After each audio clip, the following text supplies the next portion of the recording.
மாப்பிள வாங்க மாமா. நான் அந்த பக்கம். இதோ முடி வெட்ட வந்தான் மாமா. மாப்பிள்ளைக்கு எப்பயுமே காமெடி தான். ஏய் நாடா உங்கள் மாமா இதுவே காமெடின்றான். இது என்ன காமெடியா? இப்போ ஒரு காமெடி பண்ணுவோம் பாரு. தம்பி சிப்ஸ் போய்ட்டு ஒரு 5 கூட எவ்வளோப்பா ஆச்சு? 150 ரூபாப்பா.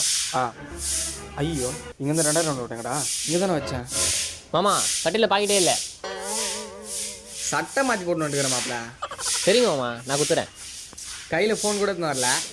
அட நான் குத்துறேன் மாமா, நீ போ. நீ குத்துறியா? நான் குத்துறேன். வா வேணாம் சொன்னல, அது 3 குத்துரு.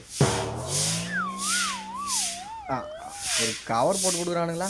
சரி ஆரம்பம்ல. சரிங்க மாமா. நான் எவ்வளோ ஆச்சு? 350 ரூபாப்பா. அக்கௌண்ட் பேரு தானா? இது இருக்குது பாருப்பா ஸ்கேனரு. ஸ்கேனர் இல்லைண்ணா, அக்கௌண்ட் பே. அப்போ டேரெக்டாக அக்கௌண்ட்டில் அமுச்சு விட்றியா? ஆஹாண்ணா, அக்கௌண்ட்டில் வச்சுக்கண்ணா. மாசம் கழிச்சு சம்பளம் வந்தோன்னு கொடுத்துருண்ணா. போ பாக்கெட்டில் காசே இல்லை, தடவுது போய்.